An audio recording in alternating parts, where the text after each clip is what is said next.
You tend to spend 80% of your time working on the car and 20% of your time driving it, or less. Driving it is the fun part, of course, but you have to make sure it still works. Hi, my name is Matt Madrigali, professional drifter.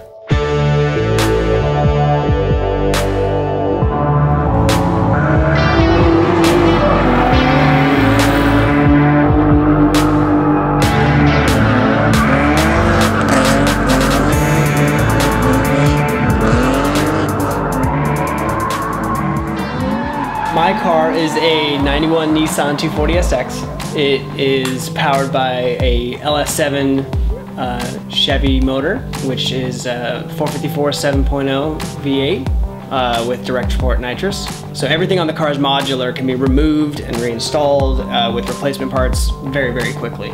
So the front and rear of the car is a tube frame which can be unbolted.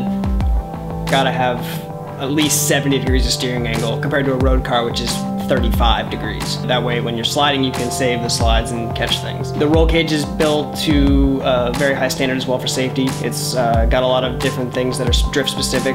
The winner's quick change is probably one of the coolest things in the car. Basically the drive shaft runs underneath with a shaft and then can pop out the gears, change them on the fly within about 10 minutes to change your gear ratio. The handbrake. It's the same as in any other car where you have a parking brake and you pull it and it locks the rear wheels. You see me using it a lot while I'm drifting to not only initiate and start the drift, but also to adjust mid slide and make small adjustments. It has its own reservoir underneath the dash and its own set of lines that run to the back, which make it so you don't have any weird pedal feel in your normal brakes, because you still do have front brakes and rear brakes just the same as any other car.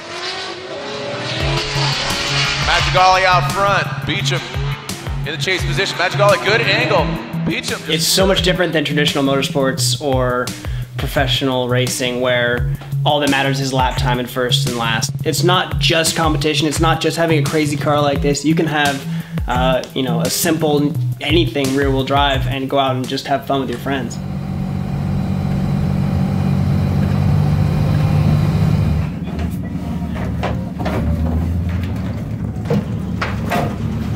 Formula D competition is like very different than what we're doing today. It's a much bigger event, there's much more cars and it's a much tighter schedule, so you're gonna have a lot less practice.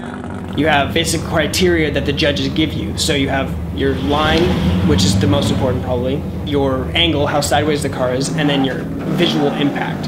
How snappy are your transitions from side to side, how on throttle are you, how committed are you, how much impact can you show, and how dangerous can you make it look.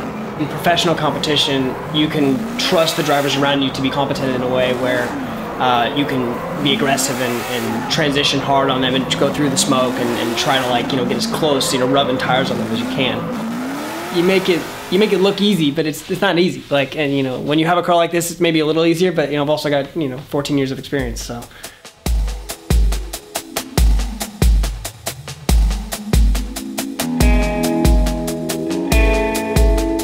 I spend all my time in this garage. I spend all my time working on things and buying parts and changing stuff around. Between my girlfriend and I, we're building 3 different cars right now. So we've got mine, we've got hers, and we've got ours, which is just super fun. So, I can't think of anything else I'd rather do. I want to be the best. I want to go in there, I want to beat all of them. That's the dream. Definitely want to be as competitive as possible.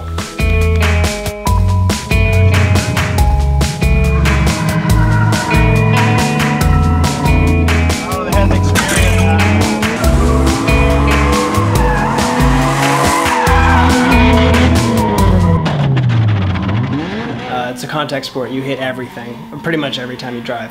You really want to make sure that you build a car that's easy to work on and that makes sense when you put it together, that you can pull it apart easily. If you're in the competition and you're crash drifting, there is a rule where you have 5 minutes to work on your car.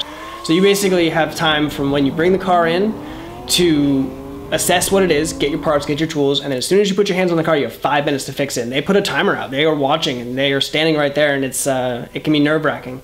Some of the best footage from Formula D was watching those 5-minute calls and those guys, and people from other teams helping, everybody else just thrashing on these cars trying to get them ready, and then they get back on the line with these haggard cars and just throw down, and it's so much fun to watch.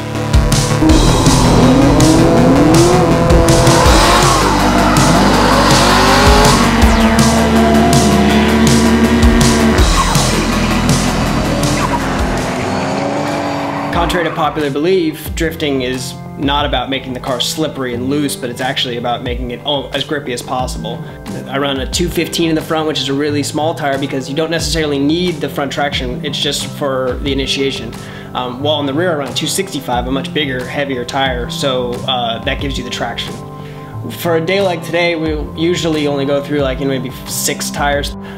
During a competition though, you run much stickier, softer tires and you'll end up going through 12 to 20 sets a day. It's kind of half of drifting is dealing with mountains of tires because you tend to burn them up pretty quick. It's expensive. Drifting, you're looking at $100 a tire, 12 tires a day. How does that work? I'm just a normal guy. I work a normal job. I work at a sign company down in Santa Fe. I also part out cars on the side. I buy and sell car parts like crazy. I always have people coming here at all hours picking up starter motors in the middle of the night. So it's every day is a lifestyle choice of do I want to just keep doing this and hustling and trying to make the dream happen, or do I want to just give up and go wine tasting and nap? No, I'm gonna keep doing this, I think.